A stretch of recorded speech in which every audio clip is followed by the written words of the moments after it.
I enjoyed reading more than anything else was Harry Potter. I've never been able to master the art of mimicry, but my husband, he does it brilliantly. He can do all the voices. Royal blood does not ensure peace. Even family bonds can feel like burdens when it comes to money. Throughout her life, my beloved mother, Her Majesty the Queen, was an inspiration and a role model for me and our family. We owe her a deep debt of gratitude. True intentions often come to light. Queen Camilla made a surprising decision at Buckingham Palace that changed long-standing royal customs. She wants her daughter to receive part of King Charles's private wealth, but his sister Anne and the elegant Catherine are blocking this. So, do Camilla's children have a chance to inherit anything? How far will Camilla go to secure her daughter's inheritance? Join us as we explore how Camilla fights for her daughter's share. The royal inheritance. Inheritance can be complicated, mainly because it involves intense emotions after a family member's death. It can be challenging to handle inheritance tax and divide what is left among family members, especially if the will is unclear. Inheritance among the British royal family adds another layer of mystery because their wills are kept secret for many years after they die. When Queen Elizabeth II passed away, her oldest son, King Charles III, received more than just the crown. The exact value of what Charles inherited is unclear, but one significant asset is the Queen's private estate, the Duchy of Lancaster, worth more than £650 million. However, regarding their mother's inheritance, Charles has reportedly caused some tension with his younger siblings, the Duke of York, the Princess Royal, and the Duke of Edinburgh. Prince Andrew, in particular, feels upset that Charles has not shared any of the late Queen's inheritance with him. As a non-working royal, he does not receive funds from the sovereign grant to help cover his costs, unlike Princess Anne and Prince Edward. On an autumn afternoon at Highgrove, King Charles was busy with paperwork that most people never see. Camilla was there too. Even though she seemed calm, something was off. There were rumors that the Queen Consort was thinking about Charles's personal estate, not the assets linked to the crown. These were his individual properties, but they still held historical significance. These included art collections, countryside homes, and family jewels. Then, in a surprising moment, Camilla suggested something unusual. She wanted Charles to redirect part of his inheritance to her daughter, Laura Lopes, instead of letting it go to William. She knew that once William inherited the estate, it would automatically go to his wife, Catherine, the Princess of Wales. Laura has always been a source of support for Camilla, staying out of the spotlight while her mother dealt with past scandals. Laura's life is quieter, and she is focused on her art and family in the Cotswolds. Camilla thought it made sense to reward Laura's loyalty. However, bypassing the usual lines of inheritance to honor their blended family was not simple. Camilla portrayed it as a gesture of unity, but it also seemed to bring her family closer to the royal circle without challenging the throne. Charles listened to Camilla as he always does. He understands that Catherine is more than just his daughter-in-law. She is key to the monarchy's future. Everyone knows Kate maintains public support and helps keep the royal institution stable. If Charles diverted assets meant for her to someone else, it could cause problems for William and his children. It would disturb the continuity that the royals value. Camilla's suggestion lingered in the air. While it wasn't directly addressed, it was clear that it wouldn't stay hidden for long. Word reached Princess Anne, Charles's trusted advisor. He called her to discuss Camilla's idea. Anne wasted no time and gave a no-nonsense opinion, listing the legal and family implications. She pointed out that Charles's will distributes his personal assets to direct heirs, with Catherine as the steward for their branch.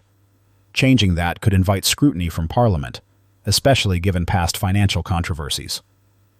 She acknowledged Camilla's good intentions, but warned that giving Laura preference could alienate William, who already feels the pressure of being a future king. While Anne saw Camilla's point about fairness, she believed royal decisions required consensus. She would not support Camilla's subtle suggestion, especially after seeing how Camilla operates within the palace. Now, it raises the question, do Camilla's children really have a chance to inherit anything? Camilla's children and royal status. Even though Camilla is now Queen Consort after Queen Elizabeth passed away at 96, her children from her first marriage won't receive any royal benefits. She has 2 grown kids, Tom Parker Bowles and Laura Lopes, from her ex-husband Andrew Parker Bowles. I listened to a talk with Joe Little, the managing editor at Majesty magazine, where Paige asked him about the possibility of these stepchildren getting titles and inheritance. Joe was clear. Tom and Laura will remain as they are. Their mother becomes queen and doesn't change their names or status. Regarding security, like the Scotland Yard officers protecting the prominent royals, Joe said they won't change anything. If Tom and Laura hadn't needed security before, they likely wouldn't have needed it just because of a new reign. That's the standard policy. Tom and Laura lead their own lives without worrying about what their mom is doing in the palace. Tom is 47 and works as a food writer and critic, so he has some public exposure. Laura, who is 44, used to curate art but stays much more private than her brother. Joe believes they are not interested in titles at all. They prefer to keep a low profile, enjoy their privacy, and stay out of the public eye. However, they do make appearances. In June 2022, they attended Windsor Castle with their children to see Camilla receive the Order of the Garter from Queen Elizabeth. They also participated in the Platinum Jubilee celebration in London that summer and were present at Camilla's coronation, which brought media attention back to them. Since then, the press has been paying more attention to them, but it varies. Could they ever receive a title? Only if someone recommends them for significant charity work, but that hasn't happened. The chances are very low. While they might not have a legal chance to become full royals, they still have a good relationship with the royal family. Since Charles married Camilla in 2005, he has had a close bond with his stepchildren and their kids. Joe feels there is a real connection there. Tom has 2 children, Lola and Freddie, from his marriage to Sarah Baez. Interestingly, Charles is both Tom's stepdad and godfather. Laura, whom Camilla seems to favor, is married to accountant Harry Lopes. The relationship is warm with William and Harry as well. The brothers attended Laura's wedding, and she has attended both of theirs. In fact, Laura's daughter, Eliza, was a little bridesmaid at William and Kate's wedding in 2011, and there's a sweet photo of then Prince Charles holding her up on the Buckingham Palace balcony. No tension exists in these relationships, but that doesn't change Tom and Laura's chances of getting titles or estates. There is already a line of people next for those royal opportunities. So, who is next to receive royal honors? The recognized line of succession. When King Charles was still the Prince of Wales, he married Lady Diana Spencer. She became known as the Princess of Wales, and their wedding felt like a fairy tale. They had 2 sons, William and Harry, but their marriage soon ended in divorce. Just a year later, Diana tragically died in a car crash in Paris. Charles later married Camilla Parker Bowles, the woman he had always loved. Now that he is king, Camilla holds the title of Queen Consort, commonly referred to as Queen Camilla. Let's look at the line of succession. First is Charles's oldest son, Prince William. He was only 15 when his mother died, which was very tough for him.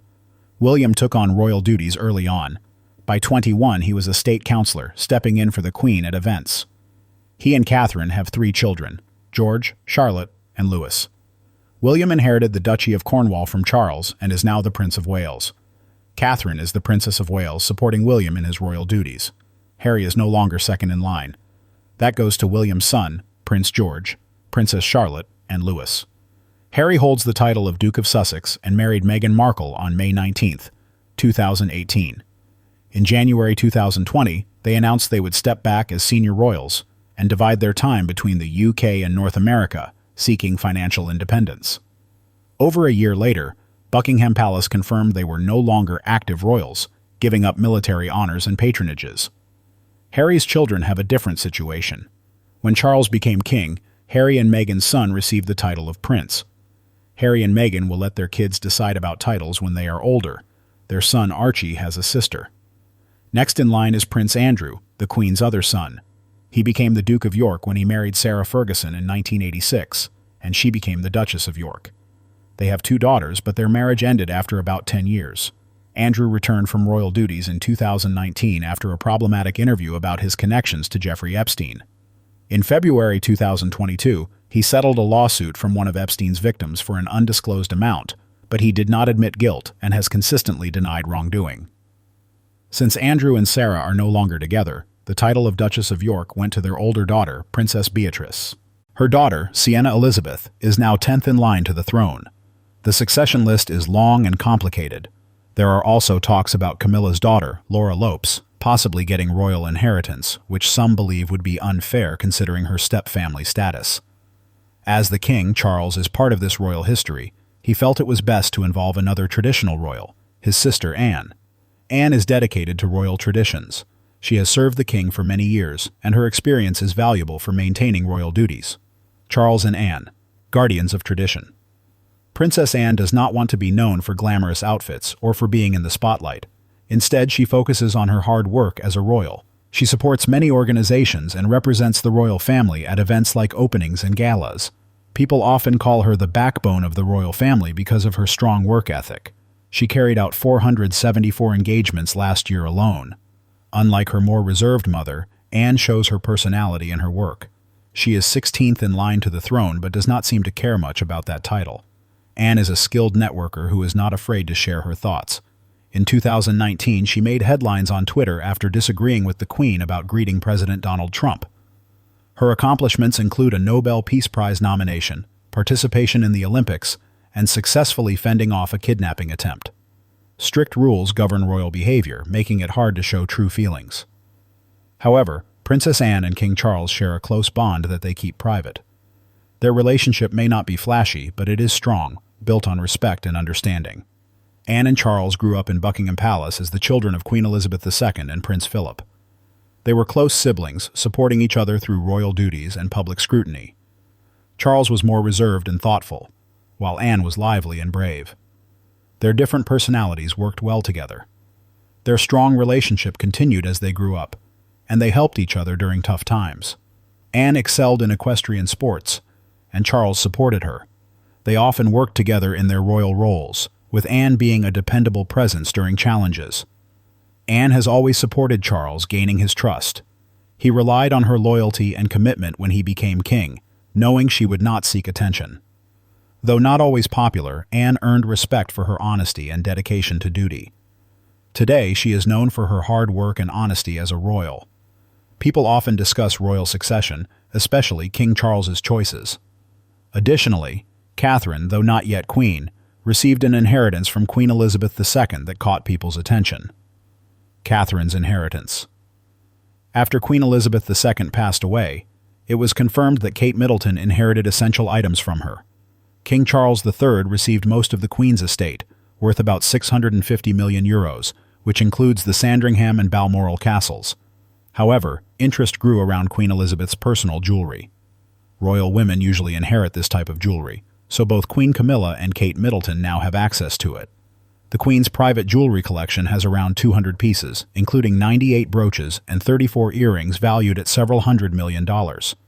Since Camilla is Queen Consort, she was the first to choose from this collection and preferred many pieces from the Greville legacy, which includes diamond and emerald tiaras and necklaces. Kate Middleton inherited 10 significant pieces from the late Queen, valued at about £81 million. One of the most notable is the Hyderabad necklace, a wedding gift from the Nizam of Hyderabad in 1947, featuring over 50 large diamonds. Another important piece is the George V festoon necklace, worn in official photos taken after King Charles III's coronation, worth €2.8 million. She also received leaf-shaped earrings and a matching brooch, valued at €45,000.